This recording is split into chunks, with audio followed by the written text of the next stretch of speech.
Karete Pontes, welcome to our first real Greek lesson.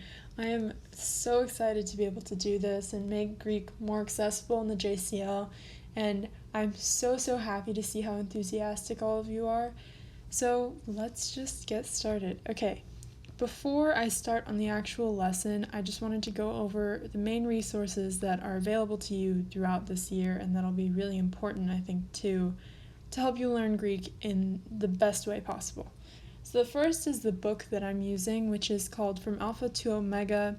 It's the 4th edition by Anne H. Groton, and I'll link down below in the description the link to buy it yourself if you want it. I do recommend that you get it, but I totally understand if you can't or don't want to. My course will be able to teach you without you having to have the book, but I do think it's really useful for some extra practice and also to go a little bit deeper if you're curious, too. Okay, also, the other main resource that is available to absolutely anyone is me. If you don't know me, I'm Anya Italia. I am the 2020-21 FJCL president, so you can reach me by emailing president@fjcl.org, or you can DM the FJCL Instagram, which is @officialfjcl. If you want me to respond sooner, if it's really urgent, or if you're taking this course in years to come when I'm no longer FJCL president, you are welcome also to reach out to me at my personal Instagram, which is @AnyaItalia. I put it at the bottom there. But yeah, there are resources there, so if you're ever feeling lost or you need extra help, do not hesitate to reach out. I'm totally here to help you at any time. Okay, and now let's start with the actual lesson.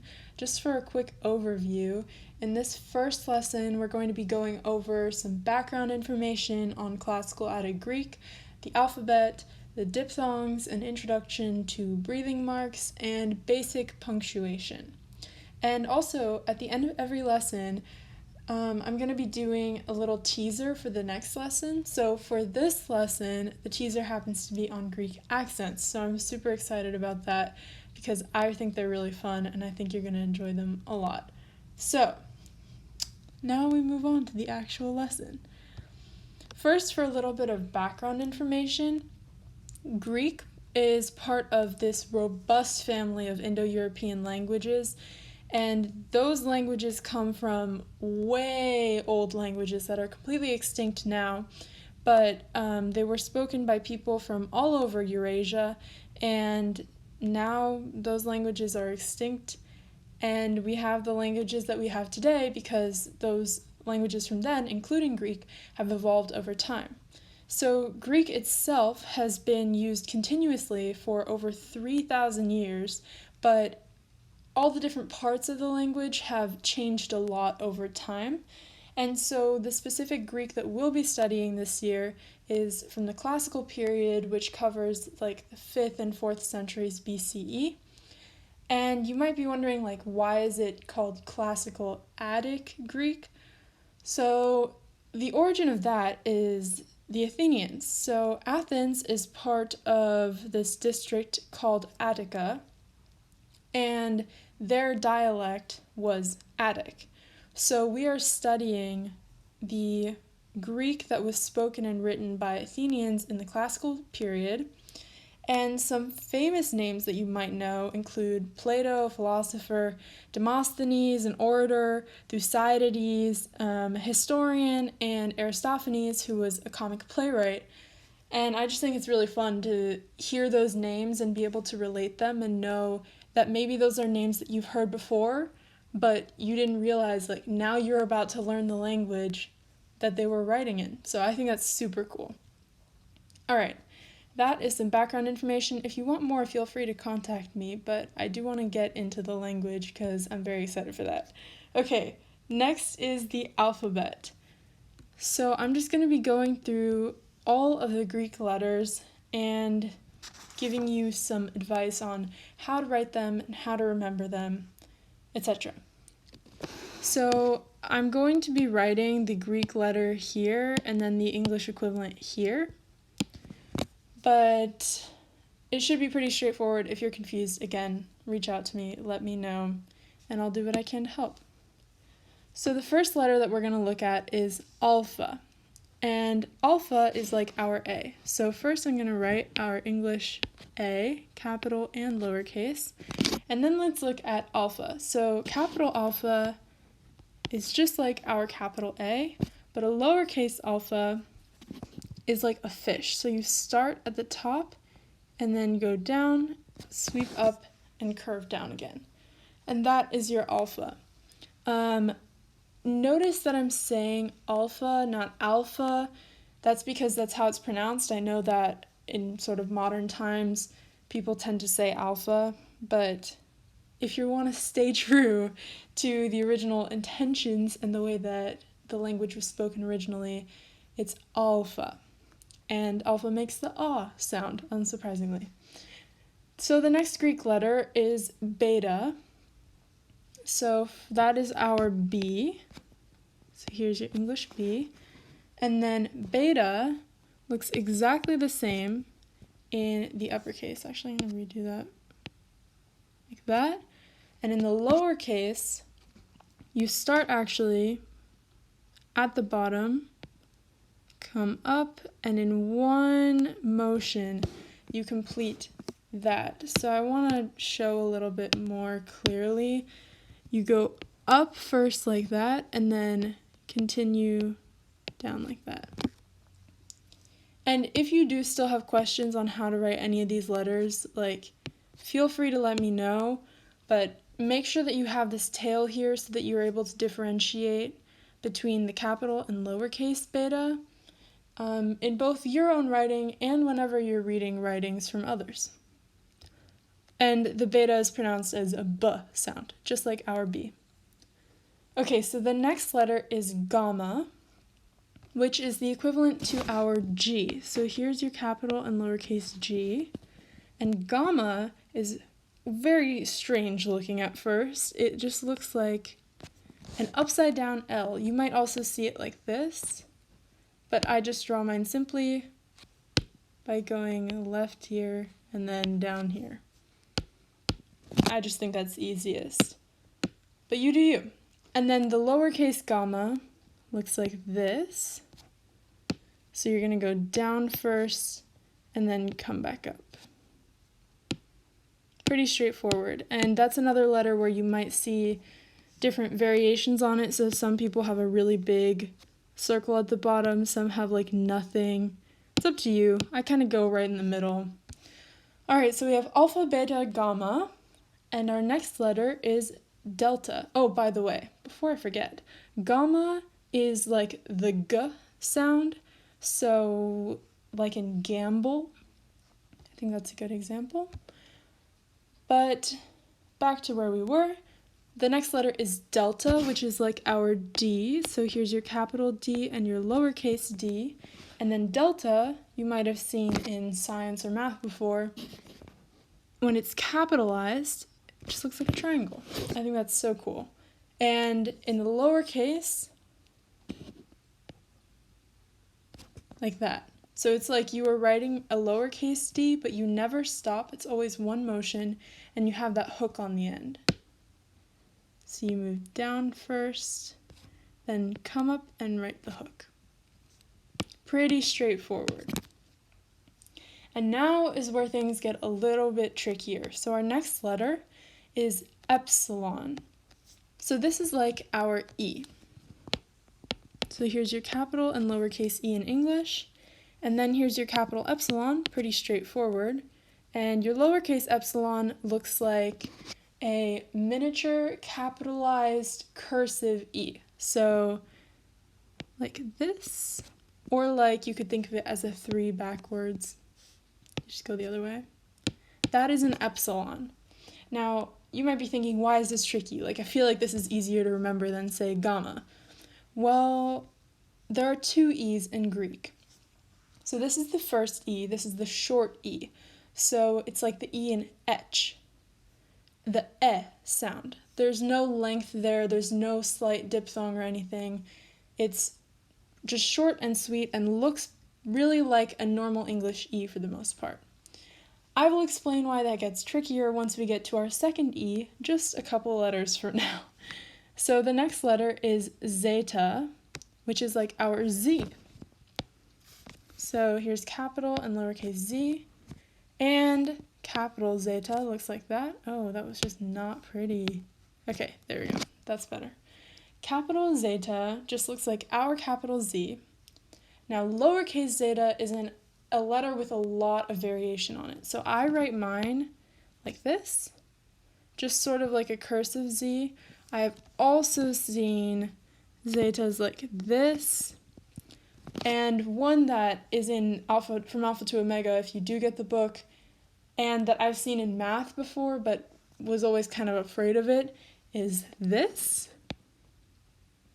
I think that looks so cool, but I also was like, yeah, I'm gonna stick to my normal cursive Z. So, if you want to go for it and go for this beauty right here, do it. But I will be here writing my simple, go up, then down, then curve down for a while. But you do you, whatever you want to do. Okay, our next letter is eta, which is the other E in Greek. So to differentiate between the epsilon and the eta, in English I'm going to write our normal E's but add a little macron symbol on top to show that they're elongated, and that's because eta is the long E. Now, eta looks absolutely nothing like E to me. So the capital eta is like our capital H. The lowercase, I like to think of it as you were writing an N, and then you got really into it and looked away, and then the next thing you knew, you had this long tail on the end of your N. But, they're not an N or an H. It's just another E. So what I would recommend is that when you're practicing writing your alphabet to learn it for the first time, don't think of it as, okay, I'm just going to write it down here. Okay, I wrote an H and that corresponds to a long E. I would not do that. I would think of it as, okay, I'm going to write an eta now. Capital Eta, lowercase eta.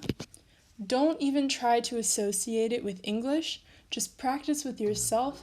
Practice saying the sound that the letter would make, and don't try to associate it with anything that you've learned before, or else I think you're causing unnecessary confusion for yourself.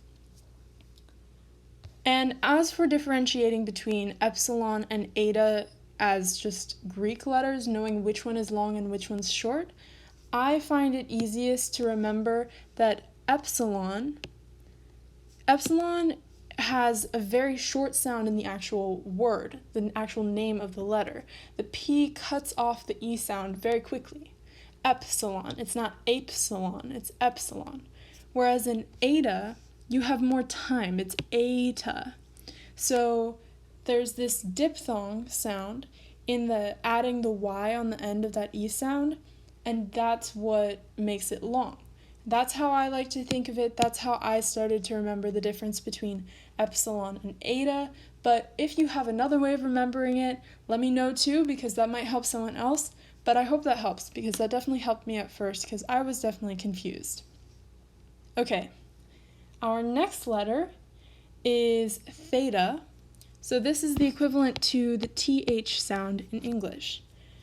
So your capital theta looks like a big circle with a line right in the middle. And you might see the capital theta written as the circle with a line partly through, or with this sort of like dumbbell in the middle. It's up to you. I just think it's most straightforward to draw a simple circle and a line all the way through it. Now, lowercase theta is very similar, but it's like you took the capital theta and then just squished it. So it should be a little bit taller than your capital theta and a whole lot skinnier. But as soon as you know one, it's pretty easy to remember the other because they are so similar. So theta makes either the the TH sound like in sweetheart, where there's that little turnaround there, or the TH sound like in author, the th sound. Okay, our next letter is iota or iota, which is like our I. So here's our capital and lowercase I, and then iota looks exactly the same in the capital, but in the lowercase, it's like a little hook. That's all it is. And one thing that is super, super important that you remember, there's no dot. I thought that was so hard to remember at first because I'm so used to being told, dot your I's, cross your T's, but just practice with it and try to catch yourself so that you don't develop that habit, because it'll be a lot harder to break later and a lot easier to learn now at the very beginning. And always remember to have that little hook, but not too much or else it'll be confused with an upsilon, which we'll learn in a bit. Okay. Iota can make the I sound like in pizza, or the E sound, oh, I messed that up. Sorry. The I sound like in pit, or the E sound like in pizza. Yeah. So it should be pretty straightforward. It can be either one of our own I sounds. Okay, our next letter is kappa, or kappa, which is like our K or C. I like to think of it as K because I think it's easier, since kappa happens to look exactly like our K. And I know that sometimes you can write your lowercase kappa as like a lowercase cursive K, but I think it's easiest to just keep them the same. And kappa makes the K sound like in candy. Okay, our next letter is lambda, which is like our L. So here's a capital and lowercase l, and then your capital and lowercase lambda. Your capital looks like, remember delta from up here? Oh, where is it? There it is. Delta here. It's like that triangle, but without the bottom. And the lowercase lambda looks like this. So you might have seen that before in math, but you go down like that first, and then make a separate line second. That's how I write my lambdas. I think it's the easiest way, but again, up to you. Alright, so that just makes the ul sound like in lantern. Our next letter is mu, which is like our M. So here's our capital M and the lowercase m, and then your capital mu is just like our capital M, and your lowercase mu is one of my favorite Greek letters. I just love the way that it looks. You start below and come up, and then make a little swoop and come back down. So you want that tail at the beginning, going below your line, come up, and then come down again, make sort of a U, up, down, down. And that is how you write a mu. I just love the way that it looks. That's just a personal thing. Okay, our next letter is nu, which is like our N. So here's our capital N and our lowercase n. Then your capital nu looks exactly the same, capital N, and your lowercase nu looks like our V.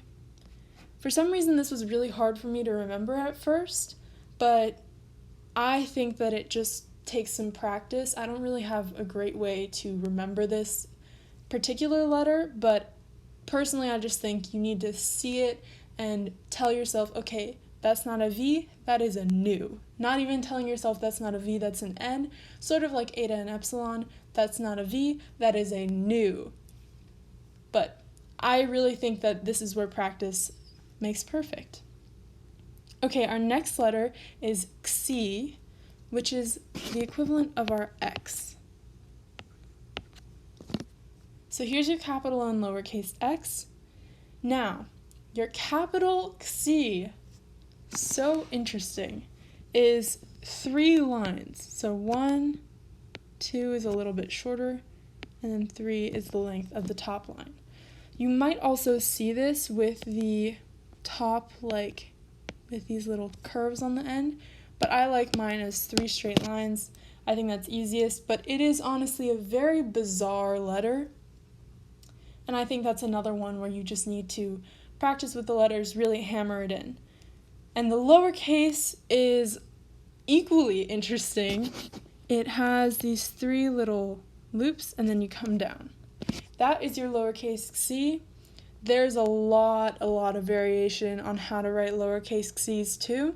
So if you see it a different way, if you're looking online or in a different textbook, that's totally fine too. But this is how I was taught, and I think it's the easiest and also kind of looks cool in Greek words too. So to do that, in case it's unclear, you come down this curve first, then this one, loop up and come down. So it's all one motion. That's something that I would say is pretty common, especially in Greek lowercase forms, that it's often one motion without you ever picking up your pen. And the xi makes the sound like in taxi. Okay, our next letter is omicron, or omicron, because it actually makes the ah sound. This is another letter where there are 2 forms for a similar letter, so we're going to do what we did with E earlier. So here's your capital O and your lowercase o. Your capital Omicron looks exactly the same, and your lowercase omicron also looks exactly the same. And this is one letter that I know a lot of people struggle with. For some reason, I didn't really have much problem with it. I had a lot more struggle with the E's, but between Omicron and our later Omega, I think you really need to just, if you find yourself struggling with it, say the letters' names correctly. I say Omicron, but that's just because I, for some reason, am able to understand that this in Greek makes the ah sound, not the o sound. But if you find yourself pronouncing this letter in Greek as o in words, start pronouncing the actual name of the Greek letter as omicron, not omicron. Because if you do that, you'll notice that you're going to remember the sound that the vowel is making more easily, because that sound appears at the name of the letter. So it's omicron because the omicron makes the ah sound. And it's omega, which we'll see later, because the omega makes the o sound. So that's just a tip. All right, our next letter is P, or pi, which is the equivalent of our P in English. And the capital P in Latin, Pi, is like this, and the lowercase looks like a miniature version where the second one is curved. You can also write it as just a miniature one like that, but I like the curve because I use it to distinguish in my own writing, but again, up to you. Now, this is another really tricky letter. So this next letter is called rho, and it's the equivalent of our R. Now, the reason it's tricky is because the Greek looks like the English P. So we just did P, the actual Greek letter, but now we're looking at rho, and it looks like our P in English. So here's your capital rho. And your lowercase rho, you start below and move up in one motion. And I'll show you again here. You go up and then curve here, all in one motion. So that's one slight difference between the lowercase p in English and the lowercase rho in Greek. But I think this is again where the system of saying, okay, I am writing a rho, not I am writing a p, that is a rho, is going to really help you remember these letters and be able to apply them most efficiently and most solidly so that you remember them. Okay, and the rho makes the rolled R sound, or the R that's more standard like in Rocky. Our next letter is sigma, which is like our S. And sigma, I think, is such a cool letter because in the lowercase in Greek, it has two different forms. So in the uppercase, it looks like this. Or you can see it also without the little thing on the end.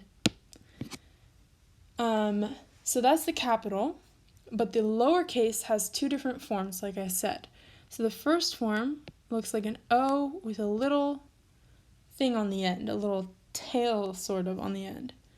And the second looks like an S, but sort of like your new earlier, or not new, Ada earlier.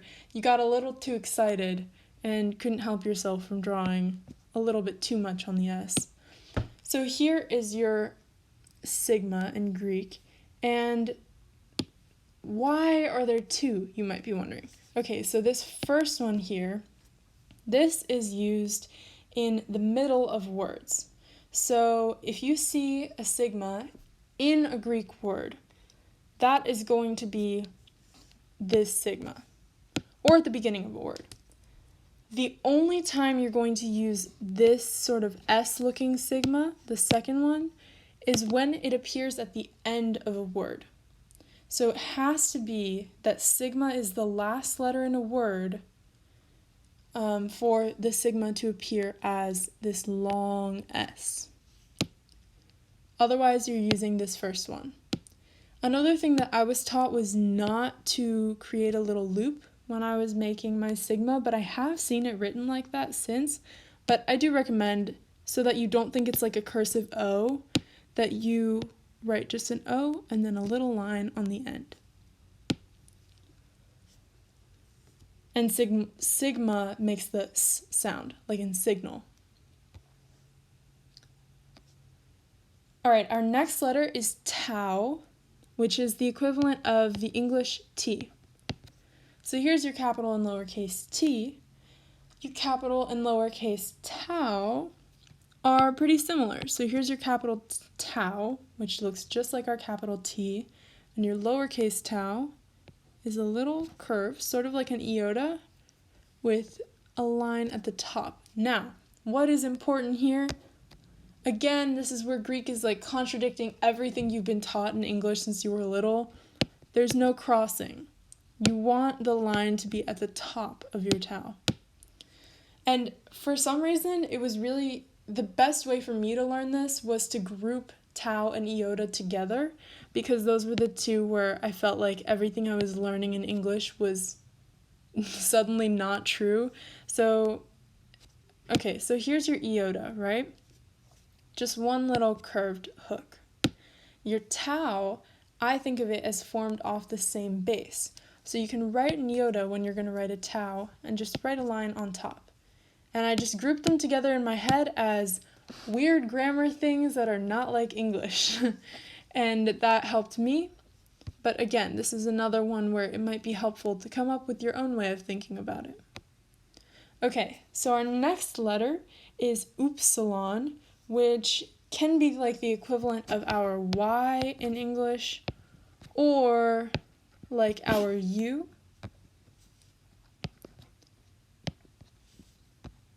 I know my U's are kind of weird. I'll specify. Okay, capital U, lowercase u. And an upsilon looks like a capital Y in the uppercase, and my lowercase u in the lowercase. And here's another one where it's important that you don't write that little extra line, just so you differentiate and are able to recognize it in writings. And the upsilon can make a sound like in foot or in boot. So it can be the or the oo sound. Just depends on its application. Okay. Our next letter is phi, which is like the PH sound in English. Phi also looks really cool to me. This is where you have a circle, ovalish type thing, and then a line through it, and then you can either leave it like that or add these little markings on the end. So you could also think of it as a capital I with a circle in the middle of it. Whatever's easiest for you. I think most of the time I leave mine just like that, but if you prefer with the little lines, that's fine too. Okay, and then your lowercase phi is a circle, but you didn't complete it and you just came down. So it looks sort of like a Y to me, and to be clear, because I know this is a bit of a tricky letter to write at first, you come down here first, come up here, and then make this loop down. I'm going to draw one more a little bit slower. Just to be clear, I'll draw it over here. Okay, so you come down here, up, and then back down again. That is a lowercase phi. And this can make two sounds, sort of like our theta earlier, where that could be sweetheart or author, where you have that little turnaround. This can be uphill or telephone. So the f sound or that little turn, I like to think of it as. Okay, we're super close to the end, just 3 more letters to go. So next is key, which can be like our KH sound, or like the CH sound, like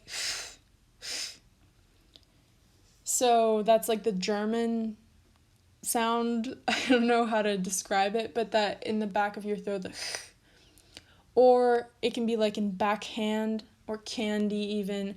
So there are a few different ways you can pronounce this letter. Now, I've been kind of avoiding getting to the actual Greek part because it is a little bit tricky.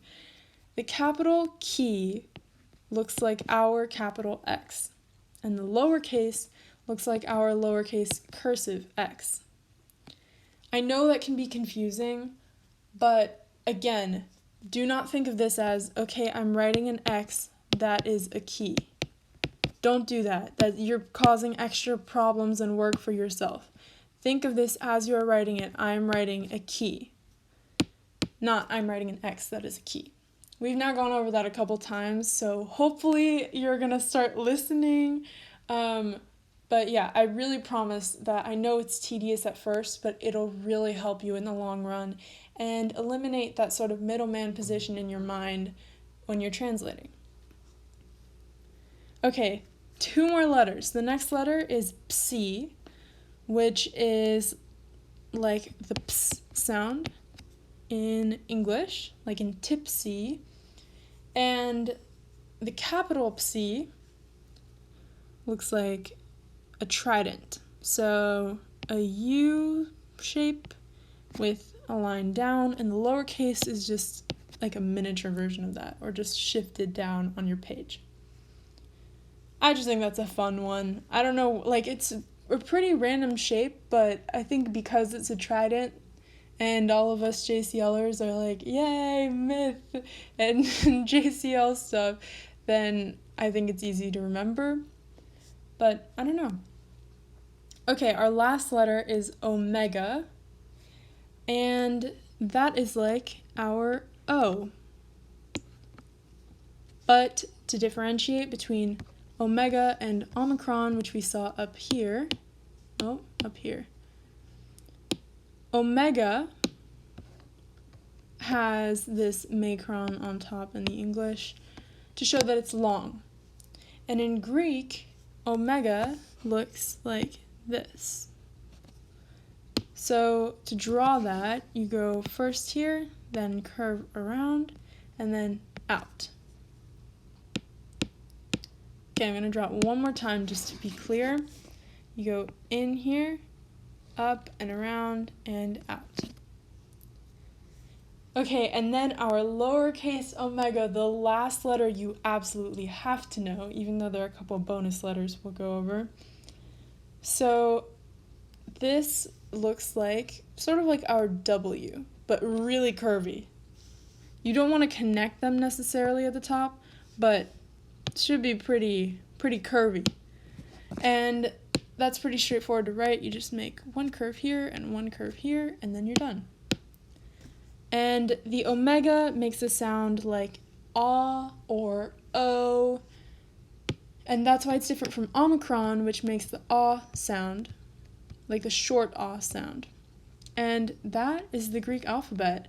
We have officially gone from alpha to omega. We did it. And yeah, I think that's pretty cool.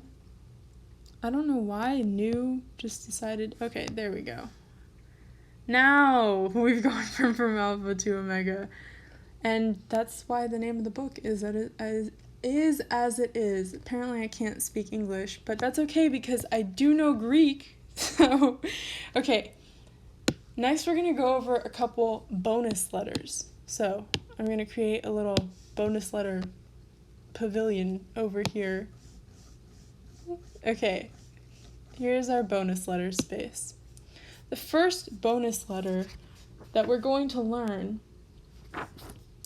is digamma, which looks like our F but slanted.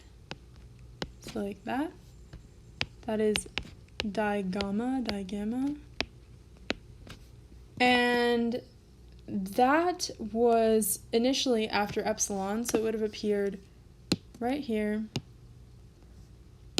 But it fell out of use eventually, and the digamma made a W sound, like a W.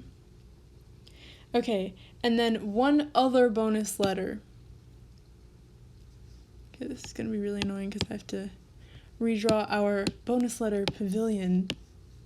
I don't know why pavilion, but okay, our one other letter is not really an extra letter, but another symbol. So this is called the lunate sigma, which looks like a C. I just think that's so interesting. And if you're looking for the word,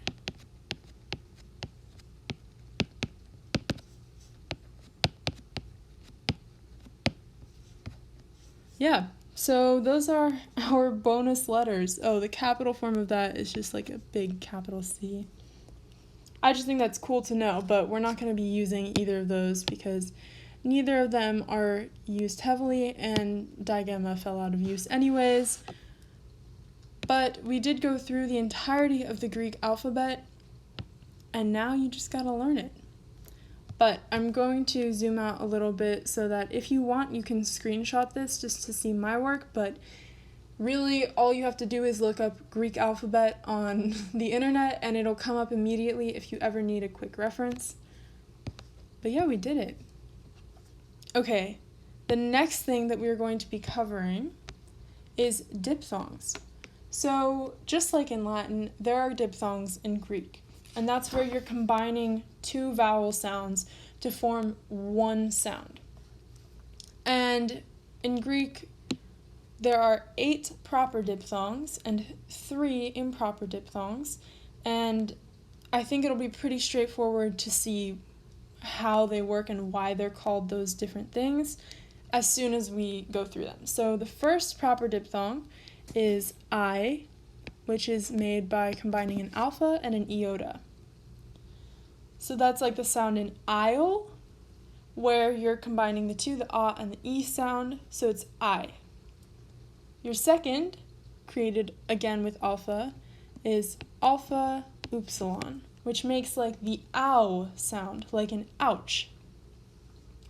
Our next diphthong is A, which is epsilon iota, like in 8. Then the next is O, or it can also be pronounced as U, which is epsilon then upsilon. But I like to think of it as O in general to distinguish between this and a diphthong we'll see in just a second. The next diphthong is AU, which is just a little bit longer because that's an eta and then an upsilon. So AU, like taking the A sound and you sort of glide into the U. Okay, now to omicron diphthongs. So omicron iota makes the oi sound like an oily. Then next is the oo diphthong, which is omicron upsilon, like an ooze, which is why I really like to pronounce the epsilon upsilon one as ew, because I would get a little bit confused between the two of them. But if it's clear to you, you are welcome to pronounce epsilon upsilon as oo. Okay, our final proper diphthong is upsilon iota, which is like ui or just e. So ui or we as a diphthong. And those are your proper diphthongs. Now, improper diphthongs are a little bit, they're just not as easy to say. I think that's how I think of them, as like the proper ones, super simple. It's just one thing that you have to say, one thing you have to learn. Improper is a little bit longer. So the first is alpha iota, but you have this macron symbol over the alpha. So it takes a little bit longer because that is being elongated. So it's like ai, instead of I, which was our alpha iota earlier. This can also be pronounced as an just a normal long but if you want to differentiate, then it's ai. This can also be written, just so you know, as with an iota subscript, which is something that we'll talk about later when we are declining nouns. But for now, all you need to know is that this little droopy thing here, that is your iota subscript. But not something you absolutely have to know right now. For now, just remember that it's alpha with a macron symbol and then an iota following. Okay, our next improper diphthong is eta iota. So that's eta iota, and that makes like the AE sound. So whereas the epsilon iota here is A, this is AE. So you have to glide through rather than just kind of smushing them together. So that's the difference between the proper and improper there. And again, this is another one where you could write this as eta with an iota subscript, which, if you remember, is that little droopy thing on the bottom. And we'll talk about that, like I said, when we're declining nouns. So this can also be pronounced as just a normal eta, if you prefer. Just like the ai can be pronounced as a, the a can be pronounced as a. Okay, our last improper diphthong is omega iota, which looks like this. Or, just like with the other ones, you can write this as omega with an iota subscript. And this is pronounced as and then it glides into the E sound. So ai. Or it could be oi. Just like the sounds of the omega, then as long as you're gliding into an E sound. This can also be pronounced, however, just like with these two over here, as just an omega, just the O sound. Okay, so before we move on, just to recap, let's forget about the iota subscripts for now and just focus on the basics. There are 8 proper diphthongs: I, ow, a. Here, I'm going to be clear. I, ow, a, o, eu, oi, u, ui. Okay, I know that was fast, but if you want a little review, there you go.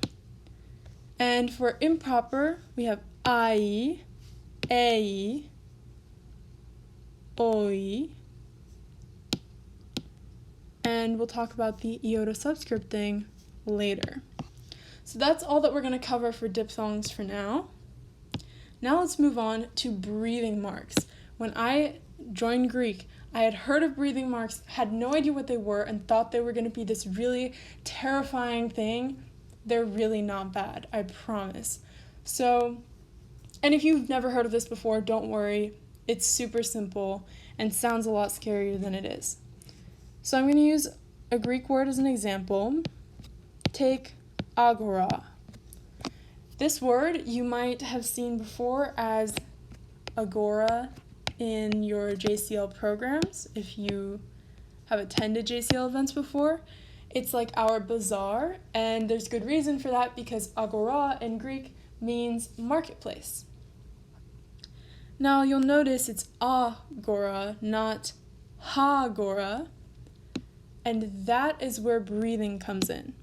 So breathing marks are used to denote whether or not there is an H sound at the beginning of a word that begins with a vowel. So here, it's not ha-gora, it's a-gora. So we're going to use a smooth breathing mark, and that looks like this. You can also see it, if people are better at drawing it, then it'll look a little bit like a comma-ish over your letter, but to be really clear, and because when I was first learning it especially, I wanted to be able to differentiate between this and accents, make it pretty C-like, just like a C, but flipped around. Now, rough breathing. So, as we said, this is agora, but what if it were ha-gora? What if you did have that H sound? Well, then, instead of this open, you have rough breathing, which goes the opposite direction. And for me, the way that I remembered that was that when you look at a rough breathing mark, it kind of like, okay, imagine here, there's a person walking, right? They're walking to the agora. And this rough breathing mark is like a gateway, okay? So they can't get in because it's not open. This sounds like a joke, but this is actually how I remember rough versus smooth breathing. Whereas, if you have smooth breathing, it's flipped the other way, so now it's open. Now they are welcome to enter the bazaar and buy whatever JCL merch they want because it's now open. But as soon as you flip that mark the other direction, you can no longer enter. And for some reason, that really helps me, and I think the ha as like an extra barrier, the H sound at the beginning, but with none of that, it's just it's so nice and so easy, and I think that really helps. But if you have a better sounding method, go for it. That is just what worked for me, and hopefully it'll work for you too. So those are the only breathing marks that you need to know. Like that's it. It's nothing more complicated than that. It's just rough versus smooth breathing, this open sort of C versus a closed one. Okay, let's look at another word. For example, uketi. So there is an accent in this word, but we won't worry about that for now. This word is u-keti, not hu-keti. So what does that tell us? Is it rough or smooth breathing? It's smooth. So we know that we're going to be using this symbol, not this one. Okay, simple enough, right? What we learned is that goes on the beginning of the word. Well, false. Here, we're going to move this on top of that upsilon. Why? Because this is a diphthong, right here. So when you have a proper diphthong, you are going to put your breathing mark, a proper diphthong at the front of a word, you put your breathing mark on the second letter of the diphthong. So this would be true whether we had I or A or like here, ooh. You're always going to put that breathing mark, whether rough or smooth, on top of the second letter. Well, when does this change? When you have improper diphthongs. So an improper diphthong, like I, takes its breathing mark on the top of the first letter, always. So you have this for hi, or this for I. Not too bad, you just need to remember that when you're comparing diphthongs, so here's your proper diphthong, I, and here's your improper diphthong, I,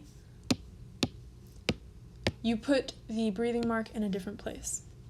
So let's look at hi and hi, hi and hi, hi and hi. So in hi, we put our rough breathing here, and in hi, we put our rough breathing here. I know that can be a little bit tricky to remember, but with time, I promise it'll come, and you just gotta practice it, review this lesson, do whatever you need to do to help remember it. So remember, this is improper, and this is a proper diphthong. Okay, what other interesting things can I learn about a breathing mark, you might ask? Well, why don't we look at a capitalized word? So how about Agamemnon?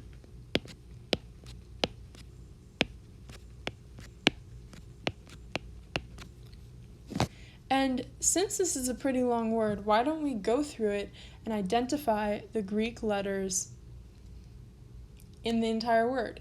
And if you want, feel free to pause this and test it out for yourself, or do it with me right now. So our first letter that makes the ah sound is an alpha. Next, g, gamma, then a, alpha, mu, e, epsilon, not eta, epsilon, it's the short e, mu again, nu, a, omicron, not omega, the ah sound, the short o, and then the nu again. Good job to whoever got that completely right, and if you didn't, that's totally fine too. Takes practice. Okay, so notice that because this is a name, we have a capitalized letter at the beginning of the word. So based on everything we've learned so far, we would think, okay, there's no diphthong, there's nothing to worry about, so I'm going to put my breathing mark, which by the way here is smooth, right? Because it's Agamemnon, not Hagamemnon, right on top of that alpha. No. You move the breathing mark right to the side. You put the breathing mark to the side in all cases where you just have that one vowel starting the word. With diphthongs, so say we're looking at capital I-E. Let's just go back to our friends hi and hi and I. Oh, hi and hi. Okay, let's just look at that. So here's our friend hi, and here's I. So for hi, like we learned earlier, you're always going to have the breathing right over the first letter, right? Nope. Again, when it's capitalized, when any word is capitalized, the breathing mark is going to go right on the side, right there. The case where that's not true is when you have a proper diphthong. So here you would think with what we've learned at this point, you're going to put the breathing mark here, right? Nope. Because it's a proper diphthong, we follow our diphthong rules and place the breathing mark above the second letter. So this is high, and this is high, capitalized like it would be at the start of the word. And something you might be wondering right now is, what if a word starts with a consonant? Very simply, you don't put a breathing mark then, because you're not going to be adding any H sound to a consonant, except in one case. So there's one letter where if it appears at the beginning of a word, you are always going to have a breathing mark on it, even though it's a consonant. And that letter is rho, which you'll remember looks like a capital P in the uppercase and lowercase like that, like one moved P. That is a rho, makes the sound or the rolled R sound. And when this letter appears at the front of any word, you're going to have a breathing mark, and it's always going to be rough. So always turning this way.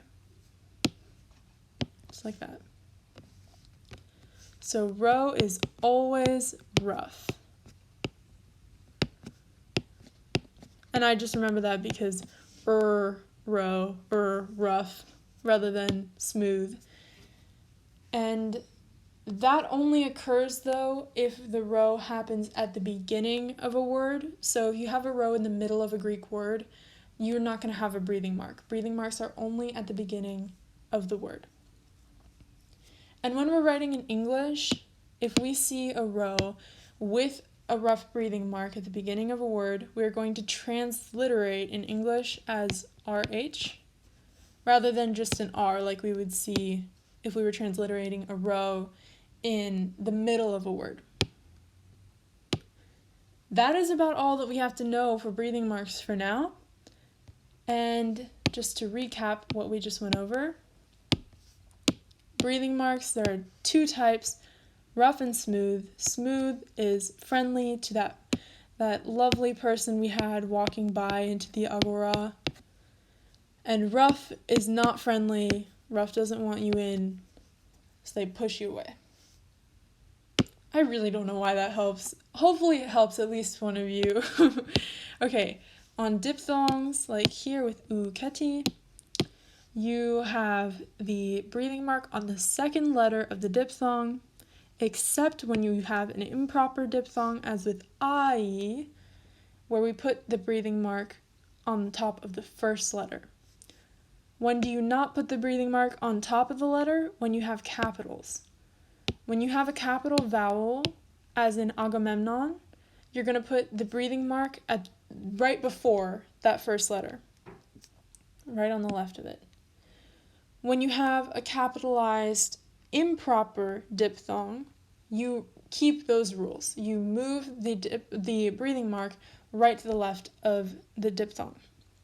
When you have a proper diphthong, you use normal diphthong rules and move the breathing mark right on top of the second letter. The only consonant that ever gets a breathing mark is rho, which receives a rough breathing always and only when rho appears at the front of a letter, on the front of a word. Alright, so that's all we have to know for breathing marks, and the last part of today's lesson is punctuation. This is just very basic punctuation, and part of that is because the Greeks didn't really use much punctuation in the classical age, and they really tried to keep it as straightforward as possible by not using punctuation, which doesn't really make sense to me, but they did it. And as a result, we have these four right here to choose from. So the purple is Greek, and the black represents the English equivalent. So here you'll see a Greek comma-looking thing corresponds to the English comma. A Greek dot at the bottom of at the line, I guess, when you're writing, is like our period. Now, where things get fun. This floating dot in Greek is like our semicolon. And the Greek semicolon is like our question mark. Luckily, the semicolon in Greek, the actual semicolon symbol, this symbol, is a little bit easier to remember because when you're translating sentences and such, it'll appear at the end of the sentence. So you'll be like, oh, it's a question mark. The dot is a little bit harder to remember, I think, because we want to think that a semicolon is going to look like a semicolon. But I think it should come with time and just practice. And think of it as just learning some more fun symbols. We've already learned a ton of them up here with the alphabet. Why not just learn a few more? So that is all for punctuation. That's all we're going to have to know all year. Super simple. And now for our teaser for the next lesson, just very briefly. So the first accent that we're going to learn in Greek is called an acute. And it faces, by the way, can I just say, the Greek language has the best names for its accents. Like, this is just fantastic. Okay, so an acute looks like this. So you'd have your letter like here. And the line just extends up like that. And a grave, not a grave, a grave, just flips the opposite way. Just for comparison, you can see like that. And then a circumflex is like a rainbow. That's how we thought of them in our Greek class. Just make a little rainbow. So here, for example, is an omega with a circumflex over it. And we'll explain a little bit how these accents are used and how you can put them on yourselves, specifically with acutes and graves, in the next lesson, which will be out in a couple weeks. So I hope you enjoyed this first lesson. I hope you learned something new and that you thought it was fun. I had a great time going through this, preparing this, teaching it, and I will link down below to the FJCL website's new Greek page, and the description will have the link to From Alpha to Omega. And if you have any questions whatsoever or want to learn more about Greek or myself, feel free to contact me. I put the contact information, remember, back up here, right there, so just so you have it. I hope you enjoyed this. This has been super fun, and I can't wait to see you in the next one.